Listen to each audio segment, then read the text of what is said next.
Hello बच्चों, ये question है जेईई मेंस का। देखिए एक ग्राफ दिया हुआ है डिस्प्लेसमेंट और टाइम का, और हमसे कह रहा है the average velocity during 0 to 3 second is 10 metre per second. यानी 0 से 3 सेकेंड के लिए जो एवरेज वेलोसिटी है यानी कि औसत वेग है वो 10 मीटर पर सेकेंड है। एवरेज वेलोसिटी क्या होती है? तो एवरेज वेलोसिटी होती है total displacement by total time during the given interval. Total displacement divided by total time, ठीक है। और एक होता है इंस्टेंटेनियस वेलोसिटी, जिसको हम कहते हैं rate of change of velocity position with respect to time. अब कह रहा है the average velocity during 0 to 3। तो 0 पर आप कहाँ हैं? 0 पर, मतलब टाइम 0 है तो हम कहाँ हैं? 0 पर। और डिस्प्लेसमेंट 3 सेकेंड पर कहाँ है? 5 पर। तो टोटल डिस्प्लेसमेंट हो गया 5, टोटल डिस्प्लेसमेंट हो गया 5 और टाइम हो गया 3। तो हमारा एवरेज वेलोसिटी आया कितना? 5/3।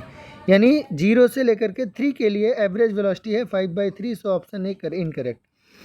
The average velocity during 3 to 5। 3 कहाँ है? यहाँ है। 3 पर जो एवरेज वेलोसिटी 3 पर पोजीशन है यानी डिस्प्लेसमेंट 5 है, और 5 पर भी डिस्प्लेसमेंट कितना है? 5 है। यानी कि डिस्प्लेसमेंट हुआ ही नहीं, क्योंकि ये ग्राफ सीधा जा रहा है पैरेलल टू टाइम एक्सिस। इस स्थिति में या इस केस में जब डिस्प्लेसमेंट ही नहीं हुआ तो एवरेज वेलोसिटी 0 होगी ही, इसलिए यह स्टेटमेंट सही है। अब ए इसमें था तो ए गलत हो गया, और किसी में ए है नहीं, बी तीनों में है तो बी चेक कर लिए, बी सही है। अब हम चेक कर सकते हैं सी को। The instantaneous velocity at T equals to 2 is 5 metre per second.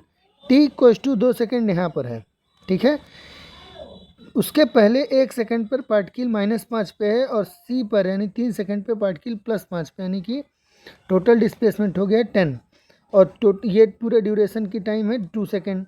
तो 2 सेकेंड में वेलोसिटी हुई 5 मीटर पर सेकेंड। यानी जब ये 2 सेकेंड का ड्यूरेशन चल रहा है, 1 सेकेंड से लेकर के 3 सेकेंड के ड्यूरेशन में, यानी इस ड्यूरेशन में जो वेलोसिटी है वो एक कांस्टेंट ग्राफ को फॉलो कर रही है इस तरीके से, ठीक।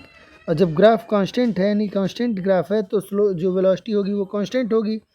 इस ड्यूरेशन में जो वेलोसिटी है वो स्लोप से निकलेगी। स्लोप है 10/2 यानी कि 5। तो इस केस में एवरेज वेलोसिटी है 5 मीटर पर सेकेंड, जो कि आपके ऑप्शन में भी दिया है। इसका मतलब ऑप्शन सी भी सही है।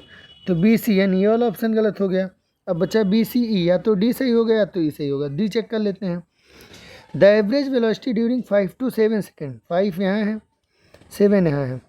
5 पर पोजीशन था 5 और 7 पर पोजीशन था 0, यानी टोटल चेंज हुआ 5 यूनिट का। और टाइम कितना है? 2 यूनिट। तो 5/2 यानी 2.5 यूनिट। जबकि कह रहे हैं इंस्टेंटेनियस वेलोसिटी दोनों मिला के दोनों वैल्यूज़ क्या हैं? 6.5, जो कि गलत है क्योंकि 2.5 था एवरेज वेलोसिटी।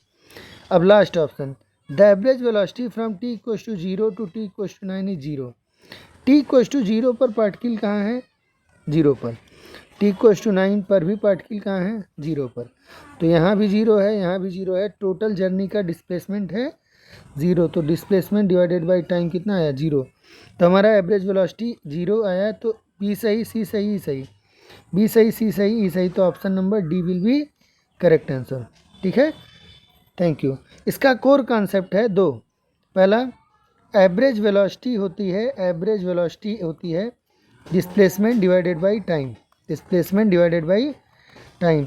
और एक होता है instantaneous velocity, rate of change of position with respect to time, ठीक। वेलोसिटी वेक्टर क्वांटिटी है तो उसके डायरेक्शन को ध्यान रखते हैं।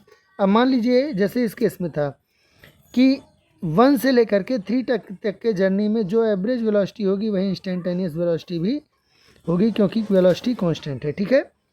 Thank you.